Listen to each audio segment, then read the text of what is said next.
Hi, my name is Ruben Analaki Kumaran. My matrix number is S60574. This is my individual assignment for ACT4301 Audit 2, where I need to prepare a video to present my case answer. The first question is where I need to identify two ethical dilemmas of auditors and how the auditors involved should safeguard their ethical principles in the situation.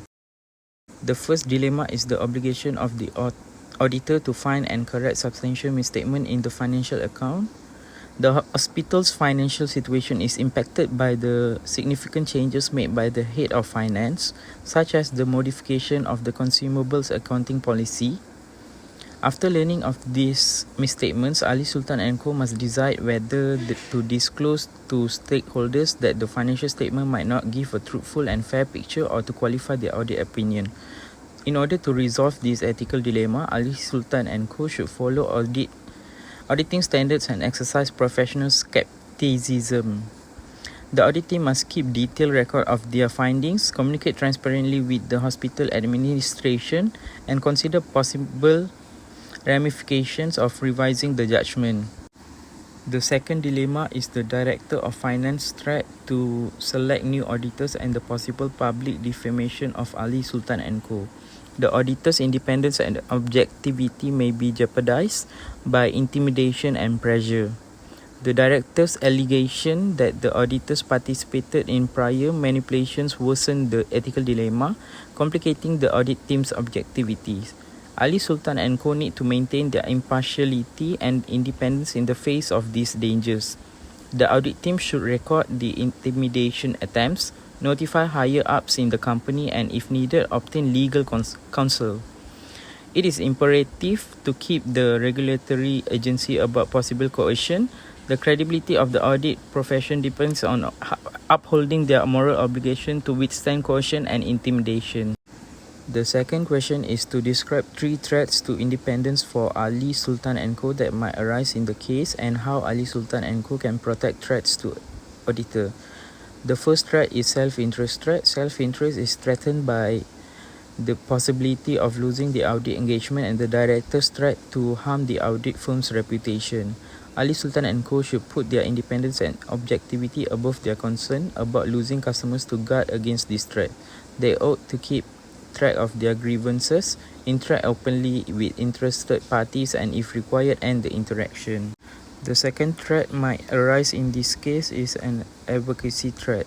Advocacy threat is created by the finance director's assertion that her interpretation of accounting regulation is legitimate. This danger arises when the auditor loses their impartiality and starts to represent the client's viewpoint. Instead of caving into pressure to support dubious accounting methods, Ali Sultan & Co should concentrate on evaluating accounting standard compliance unbiasedly. To lessen this risk, it is essential to open lines of communication with the client regarding the necessity of accurate financial reporting. The third threat is the familiarity threat. The finance director implies a degree of familiarity that could jeopardize impartiality when he accuses the auditors of participating in the manipulation over time. The audit firm should routinely shift audit partners and engagement personnel to counter this threat. This cycle lessens familiarity, increases the audit team's independence, and helps introduce new ideas. The third question is to discuss how do Ali Sultan & Co can provide defenses for them if the management and board of directors of the hospital decided to take legal action on Ali Sultan & Co. Blaming for other hospital losses was due to the auditor's fault. Justify whether the auditor can succeed in their defense. The first defense is auditor's duty of care. It is the responsibility of the auditors to use reasonable skill and care when carrying out their professional task. This implies that they must follow auditing standards while conducting their audits and use due care when spotting and disclosing any suspected financial statement fraud.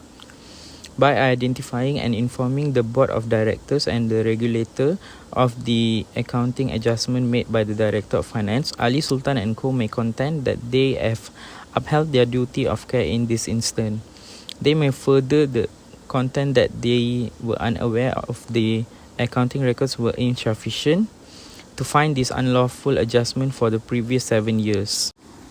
The second defense is the management's primary responsibility. The hospital's management bears significant responsibility for preparing the financial accounts. The auditor is responsible for offering an unbiased assessment of whether the financial statements accurately depict the hospital's performance and financial situations. In this instance, Ali Sultan and Co. may contend that the accounting changes were made by the hospital administration and they were not disclosed to the auditors. They may also contend that keeping sufficient accounting records was the administration of the hospital's responsibility. In conclusion, Ali Sultan and Co. is well positioned to refute the hospital's allegations in court. They may contend that they performed their duty of care, that the hospital's management was mainly to blame for the financial statements fraud, that the management was careless, and that they had a right to trust the assurance provided by the management.